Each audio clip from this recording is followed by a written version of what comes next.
Hola, soy Felipe Alfaro y hoy nos encontramos realizando una nueva entrevista en nuestro ciclo de podcast en el marco de la conmemoración de los 30 años del programa de reparación y atención integral en salud. Hoy nos encontramos con Bárbara Elgueta. Ella es psicóloga y coordinadora del equipo PRAIS del Servicio de Salud Ñuble. ¿Cómo estás, Bárbara? Bienvenida a este espacio. Muy bien, muchas gracias, Felipe, por la invitación. Estoy contenta de estar con ustedes hoy día. Nosotros también estamos contentos de tenerte acá. Y bueno, me gustaría preguntarte, comenzar preguntándote, ¿cuál es la historia? ¿Cómo comienza la historia del programa PRAIS en el territorio del Servicio de Salud Ñuble? El PRAIS, a ver, como equipo empezamos con todo la tanda, digamos, que nacimos en el año 2005, a finales del 2005, el 19 de diciembre, me acuerdo que es la fecha oficial. Y ahí nació el PRAIS como equipo especializado. Hasta el momento había sido como una larga trayectoria de facilitadoras de distintos hospitales que habían hecho los ingresos, varios estandartes ahí que participaron también de la construcción de la normativa técnica. Y después empezamos ya a trabajar como equipo especializado. De ese grupo voy quedando yo, que por eso mis compañeras me dicen socia fundadora. Y han habido algunos cambios y fuimos creciendo. Era un equipo pequeño en su momento. Éramos un psicólogo, asistencia social, una secretaria, media jornada médico general, media jornada psiquiatra y sería. Y eso era, ¿no? Después se fueron agregando más horas de psicólogo, de asistente social, de ahora trabajo social, porque antes no existía esa diferencia, y ahora sí lo hay. Las horas de psiquiatra siempre, digamos, por cómo funciona la red acá, pero teníamos horas médicos, también se han mantenido, y bueno, esta FETA, que en este caso lo hace la señora Elizabeth Monroy, que es la primera cara del PRAIS, y ella cumple con ese rol tan importante que es dar una buena primera cara, ¿no? Y eso. Bueno, y ahora hace unos 6 años atrás que comenzamos con 2 personas nuevas que son innovaciones del PRAIS Ñuble. Primero fue la kinesióloga, creo que fue la primera o la segunda en el país de los equipos PRAIS en tener kinesióloga o kinesiólogo, entonces eso fue súper importante para nosotros, de inmediato vimos lo necesario. Y lo otro también es que trabaja con nosotros por distintas circunstancias que ocurrieron en el servicio, una profesora de historia, que nosotros vimos que era interesante poder trabajar con ella en la línea de trabajo de derechos humanos, porque nosotros como clínicos, digamos, tenemos una forma de ver el trabajo intersectorial y de derechos humanos que es bastante sesgado porque venimos del área de la salud. Pero una persona que viene de otro tipo de profesión, de la pedagogía, del mundo de la educación, entonces nos ha dado una forma y una manera de ver y de trabajar distinto y bastante más enriquecido. Entonces hemos trabajado directamente con ella para todo lo que es el trabajo intersectorial y ha sido realmente un acierto, especialmente con el trabajo con las agrupaciones, porque las agrupaciones de usuarios PRAIS organizados por lo general en nuestra zona son personas adultas mayores, entonces ellos tienen una forma de trabajar que es como muy relacionado con cómo es el tema de la pedagogía, que eso nosotros no lo habíamos observado, no habíamos tenido mucho éxito desde nuestro punto de vista clínico, ¿no? Pero ella desde la óptica de la pedagogía ha tenido mucho mejor éxito y hemos trabajado realmente bien con ella en ese sentido. Entonces eso han sido como las últimas 2 personas que ayudaron a crecer en el equipo. Súper.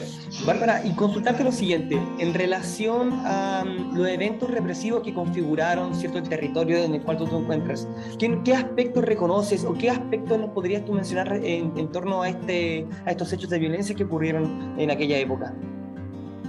Bueno, Ñuble en general es un sector muy rural, ¿ya? Somos como reconocidos por ser las puertas del sur, a pesar de que hay otras personas con conductas, o sea, con costumbres muy del sur, pero acá como que se reconoce como la cuna de muchas tradiciones. Y eso afectó, yo siento, en gran parte el tema de la vulnerabilidad del pueblo rural. Aquí, como en todos lados hubieron atropellos a los derechos humanos, pero desafortunadamente el carácter rural permite que haya una invisibilización importante tanto a las mujeres como a los niños y las personas que son de sectores rurales. Entonces esa invisibilización ha afectado gravemente. Yo creo que de todas las personas que son índice aquí en el país de nuestra población, un 80% diría que es masculina. Cuando en realidad, si soy como bien clara en revisar uno por uno, podríamos perfectamente distinguir 50-50 en cuanto al atropello de los derechos humanos durante la dictadura. Pero por el sesgo que hay hacia la ruralidad y el sesgo que hay hacia el género, cuando se construyen, digamos, las comisiones, tanto el Rettig como College, quedan invisibilizados. Incluso a mí me llama mucho la atención que el tema de la violación sexual es solamente considerado tortura cuando está dentro de un contexto de detención por un periodo de tiempo prolongado. Cuando realmente, o sea, no tiene por qué tener ese tipo de carácter solamente por estar dentro de un recinto que sea carcelario. Porque hubieron muchas violaciones, especialmente hacia las mujeres, que fueron en recintos más bien retenes, o ahí mismo en las poblaciones, o mismo en el sector rural. Por eso yo digo, la ruralidad tiene la tranquilidad del campo, pero también te da la desprotección. Y eso fue realmente, yo creo que uno de los grandes hitos con la que hemos trabajado. La cantidad de exonerados políticos de la tierra, que se llama, que eran todas las personas que vivían y trabajaban en los asentamientos, ese número es muy elevado en nuestra población. Y es complejo, es súper complejo, porque uno podría decir, ya, quedé exonerado, quedaste sin trabajo, pero cuando tú eres exonerado de la tierra, tú quedaste sin tu tierra.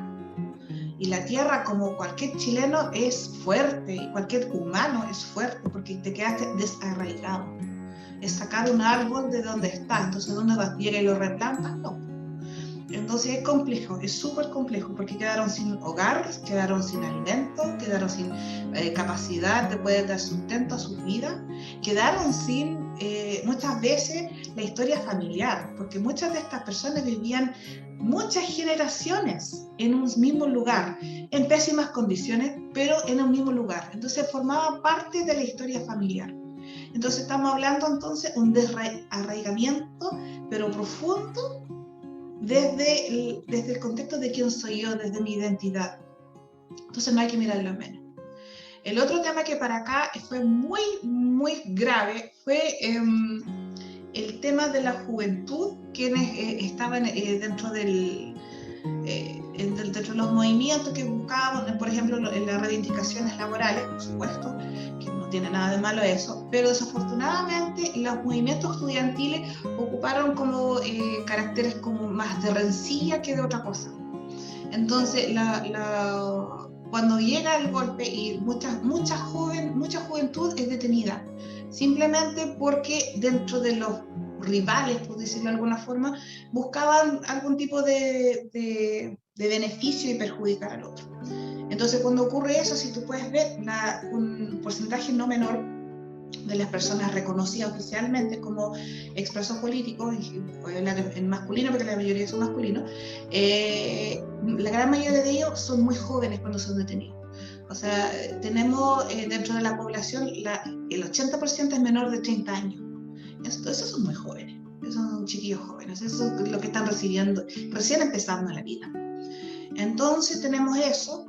Y bueno, además el agravamiento, porque la mayoría de las personas de acá, ya que somos un sector muy tradicional en cuanto a costumbre, somos también un sector muy patriota.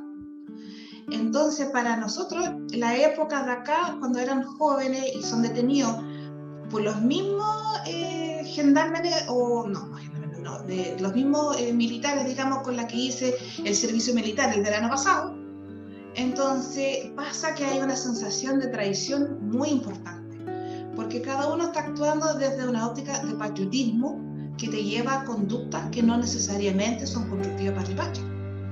Y yo me siento traicionado. Hay una sensación muy fuerte de traición, porque esta es una zona muy patriota. O sea, nosotros acá en Ñuble la bandera está desde el 1 de septiembre hasta el 30 de septiembre puesta en muchas casas. Cuando la ley te dice que son 2 tiene más. Aquí es muy común, o sea, esto de los juegos típicos, del traje típico, aquí es toda la semana que los chiquillos están viendo con su vestimenta porque pobre de ti que dices disfraz.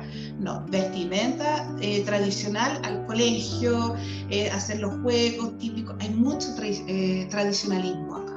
Entonces eso te lleva a un conflicto que surge en la dictadura, pero que se mantiene hasta el día de hoy, claramente sin el apoyo de violencia política, pero sí se mantiene este tipo de conflicto en Ñuble, donde hay personas que viven el tradicionalismo de una forma versus otros que viven de otra forma. Y eso también ocurre, y eso se provocó, digamos, se provocó durante la dictadura. Entonces esas son connotaciones que la verdad es que yo no he observado necesariamente o al mismo grado en otros países como en el nuestro. Yo creo que esos son como sentimientos bien especiales desde esta zona. Muchas gracias por traernos estos elementos y conocer un poquito más respecto a la zona, ¿cierto? Y cómo configuran o se van configurando estos eventos represivos y repercuten en el día a día. Ahora bien, en relación a tu rol como psicóloga y también como persona, ¿qué pasa contigo al verte involucrada con historias tan fuertes como aquellas que están relacionadas a la sobrevivencia y a la victimización en torno a atropellos a los derechos humanos? ¿Qué pasa contigo como ser, como persona? Mi cuento es como particular, esto ya no es como de todo el equipo, porque, bueno, cada uno tiene su historia. Yo también soy Price, soy hija de expreso político. Mi viejo fue detenido cuando tenía 20 y fue liberado a los 22 años, entonces fue harto tiempo. Mi madre también es exonerada política y fue relegada a la ciudad de Quirihue como enfermera. Y después ambos fueron exiliados en el año 76 y ellos retornaron, yo llegué en el año 92. Entonces eso es como un resumen. Incluso nosotros, cuando mi abuelo materno estaba enfermo, estaba muriendo de un cáncer al esófago, y pidieron un permiso especial para poder viajar. Esto fue en julio del año 81. Y ahí descubrimos que no solamente era mi padre quien tenía prohibición de ingreso al país, sino que era mi madre y yo teniendo 3 años. Entonces, todas esas cosas como que se van acumulando. Yo viajé 2 veces a Chile durante la dictadura, mientras que estaba en el exilio. Entonces, son cosas que igual son personales, por supuesto que son personales. Y cuando se me ofreció la posibilidad de trabajar acá o postular a trabajar en el Price, se me vinieron toda la mente. Obviamente, tendré la objetividad necesaria para trabajar ahí, tendré la capacidad de trabajar ahí, me iré a sentir mal, me hará mal a mí misma, seré un aporte o no. Entonces esas cosas me las pregunté. Hablé con mi papá en ese momento, me dio su apoyo emocional, pero que de verdad la decisión era mía. Hablé con mi mamá, era similar la respuesta. Finalmente empecé a decir, ya, lo voy a intentar. Y al intentarlo, yo debo confesar de que hay cosas que por mi historia familiar no me son difíciles de oír, la verdad. Yo me crié en una colonia chilena donde todos los tíos habían sido torturados, muchas de las tías habían sido torturados, todos sabíamos lo que era exilio. Con los otros hijos de exiliados nos decimos primos, porque no nos criamos con familias sanguíneas ninguno de nosotros, entonces esa realidad es bien específica y es súper difícil explicarlo a otras personas, pero entre nosotros vivimos eso, entonces es lo más cercano a una familia extendida que yo tengo. O sea, no es que no tenga una familia extendida, tengo primos y tíos, qué sé yo, pero no es la misma relación, en ningún caso. Entonces, esa experiencia me ayudaron para venir acá y descubrí que me sirvió, fueron fortalezas para poder trabajar acá, porque aquí se escuchan cosas súper graves que yo por circunstancia de la vida me eduqué toda la vida escuchando. O sea, cuando me dicen, hablando de la palabra tortura, jamás no me cuesta decir la palabra. Hay gente que le cuesta hasta nombrar la palabra tortura. Para mí es como pan de todos los días, para ser honesta. o cuando me hablaban de distintos tipos de torturas, me da rabia, por supuesto, pero no me provoca así como una sensación tan compleja. Yo creo que donde sí me he quebrado un par de veces, porque han sido 2 veces, pero era justo porque yo por temas personales, era el día que supe que iba a ser mamá, y otro día más que también tenía que ver con maternidad, porque justo yo estaba más vulnerable, porque uno cuando está creando la vida es más vulnerable. Y justo me tocaron 2 casos que tenía que ver con maternidad, una mujer que fue torturada cuando estaba detenida y perdió su bebé, versus otra que hija de, entonces le complicaba el tema de la maternidad porque su madre estaba ocupada en otros temas. Entonces esos 2 temas, claro que me provocaron un conflicto, pero fue también porque yo estaba en mi propio rollo, digamos, ¿se fijan? Entonces, durante el embarazo yo dije, ¿sabes que no me manden más personas embarazadas? Hay otros colegas que lo vean porque realmente yo no puedo. Todo lo demás, ni un drama, pero en ese momento. Y después, ya estando no embarazada, digamos, ya con mi hija nacida, no, ya cambió la historia. Y la verdad es que sí, me es más fácil. Había trabajado en otras áreas que tenían que ver con violencia y esas la verdad es que descubrí que me eran mucho más difíciles. O sea, por ejemplo, con menores, no, ese es mi talón de Aquiles. No puedo trabajar con menores porque me provoca mucho malestar y mucha rabia y no soy muy profesional. Entonces, prefiero esta área que tiene que ver con derechos humanos porque siento que tengo más herramientas, tanto personales como de estudio y profesionales para poder atenderlo. Y yo creo que eso también es importante. Creo que cualquier persona que trabaja en cualquier pega debería ver cuál es tu talón de Aquiles y tratar de serlo lo mejor posible también. De todas formas. Bueno, y también en torno a lo que nos acabas de contar, son 30 años de política pública de reparación, son 30 años que el PRAIS ha ido mutando, evolucionando, ¿cierto?, en torno a esta materia. ¿Qué le dirías a aquellas personas que están escuchándote en estos momentos y que están interiorizados en conocer un poquito más respecto a lo que es la violación a derechos humanos, la reparación y sobre todo el programa PRAIS? Es una gran pregunta. A ver, primero, por parte, son 30 años que no han sido menores. Yo creo que yo no profeso ninguna religión, pero creo que fue una iluminación divina la que apoyó al PRAIS en su momento cuando nació en el norte, que es lo más divertido, porque ¿quién nace en el norte? Tiene que ser algo resistente, algo fuerte, porque si no resistas el tiempo, y el PRAIS nació en el norte de Chile. Entonces, yo creo que eso dio su toque. No es cualquier cosa donde naces ni cuándo. Y yo siento que igual el camino hacia la reparación, porque en el fondo ese es lo que es el PRAIS, no es necesariamente, y ahí hay una confusión, yo siento que no es necesariamente un velar por los derechos humanos de las personas, eso no es nuestra función. Es en el fondo reconocer cuando no se vela por los derechos humanos y cómo eso puede perjudicar y lo tangible que eso es. No es cuando se violan los derechos humanos, no es algo en el aire, no es como un gas que no puedo ver, no, es algo real que trastoca vidas, trastoca cuerpos, trastoca una sociedad. Entonces, yo creo que es interesante el ejercicio. Yo creo que somos únicos en el mundo porque he buscado distintas situaciones donde se ha realizado, pero no hay como el PRAIS en otro lado, y por ello me siento orgullosa de formar parte de esta cruzada. También la siento como una cruzada de repente porque realmente es como estar remando contra todas, pero que todas las corrientes, los ríos, y hacer lo que realmente sientes digno. Y también es una invitación para uno que trabaja acá a hacer algo honorable. Hay pocas veces en la vida que podamos decir eso, que podamos decir hago algo que vale la pena, algo con honor. Y yo creo que el PRAIS te da eso, te da ese toque de, oye, ¿sabes que cuando yo me muero va a haber algo de belleza más en esta vida y voy a haber sido parte de eso? Entonces, eso es un gran honor. O sea, el hecho de trabajar y conversar con quien sea y ayudarlo en su vida a sentirse mejor es algo honorable de por sí. O sea, trabajar en general en salud para mí es algo honorable, pero más todavía en el PRAIS, si te fijas.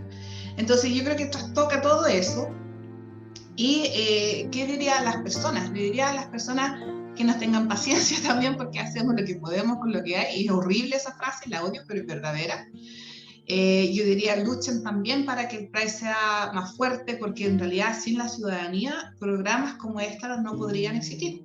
Han habido muchos, yo llevo 20 años trabajando como psicóloga, he visto muchos programas nacer, programas súper buenos, y que mueren porque hubo cambio de gobierno, porque se priorizaron otras cosas, porque hubo un cambio en el país, lo cual es lógico, tiene que ocurrir.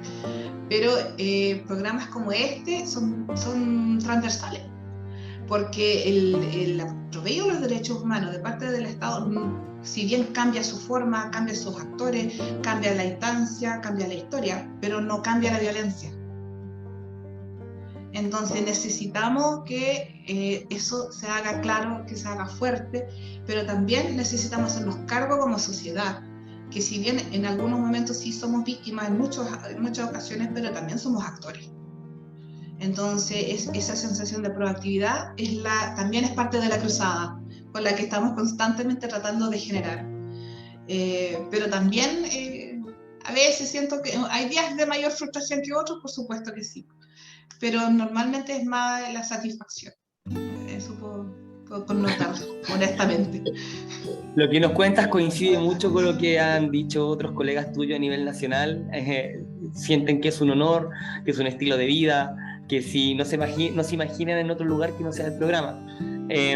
Bárbara, para ir ya finalizando, queremos darte las gracias por haber participado en este espacio, por habernos traído elementos del territorio nacional, y solo decirte que nos gustaría saber de parte tuya en torno a que hoy en día existen hartos desafíos en torno a la materia. Nuevamente la violación a derechos humanos vuelve a ser parte del tema país, ¿cierto? Y hoy en día nos encontramos frente al desarrollo de una constitución. ¿Cómo ves tú el futuro, o cómo ves tú los desafíos que se nos vienen como programa en relación a el nuevo Chile que están haciendo hoy en día? Ay, pero Felipe, las preguntas que hace. Bueno, gracias. Sí, yo creo que he escuchado los otros podcasts y sí, es un tema recurrente, pero bueno, es porque nos sentimos así. Yo sí escucho los otros podcasts. Bueno, y la otra ¿cómo siento el futuro? Es complejo, porque yo, como hablábamos recién, me eduqué en la época del no estoy ni ahí. ¿Se acuerdan de esto? Entonces, yo me eduqué, a ver, después de un nivel gigante de idealismo, que fue pisoteado y tratado de destruir y reprimido, viene otra generación que somos los que tuvimos que contener. Entonces yo vengo de esa, yo soy de la generación contenedora, la que tuvo que aprender a callar, pero guardarse esas frustraciones, la que tiene el colon hecho pebre, las que mueren a los 40 porque el corazón ya no aguantaba más. O sea, yo soy como de esa generación. ¿Se te fija? Y somos una generación súper silenciada. Nosotros mismos nos hemos silenciado porque aprendimos que eso era un mecanismo de sobrevivencia. Entonces, en eso me encanta que haya juventud gritando, me carga cuando ellos dicen ustedes no lo hicieron. Ojo, porque cada generación tiene un rol que jugar para que no se pierdan las cosas que hemos logrado. Mi generación le tocó eso. Entonces, cuando me preguntas por el futuro, yo soy súper cautelosa porque idealismo no tengo re poco. O sea, tengo mis ideales, pero no soy idealista. No sé si se nota la diferencia. Por ejemplo, cuando dicen, ¿quién es tu héroe? Puta, no tengo héroe, porque yo me nací en un mar de cinismo. Entonces, imposible tener héroes cuando tú te educas así. Es casi imposible. Bueno, hay un par de poetas que nos gustan que sí. Pero bueno, así que el futuro lo veo con cautela, pero sí lo veo con esperanza. Lo veo con esperanza. Sí, por no primera vez, pero sí, quizás segunda o tercera, tengo un poquito de esperanza. Yo me matriculo en la escuela del trabajo duro. Y por eso es todo lo que está ocurriendo ahora con la Constitución, con lo que va a pasar, con esta obligación de conversar. Para mí ese es un trabajo duro, y creo que para mí eso es como donde yo pongo mis fichas de apostar, si es que yo pudiera hacerlo, sería ahí. Y además apuesto como a cambios lentos, porque los cambios lentos son los que duran también. No quiero un bono para hoy día, para que mañana estamos como todo complicado. Entonces, ahí es como... ¿Te da risa cuando yo hablo, Felipe? Siempre te ríes cuando yo hablo. No, me encanta escucharte, Bárbara. Creo que es muy asertivo lo que estás diciendo. Ay, muchas gracias. Sí, sí. Qué interesante lo que habla del diálogo, la importancia del diálogo hoy en día, sobre todo en los tiempos que estamos viviendo. Bárbara, Sí. agradecerte tu sinceridad, tus ganas de compartir con nosotros tu experiencia en el Price y despedirnos de ti y nos veremos en una siguiente oportunidad. Hasta luego. Hasta luego, gracias a todos.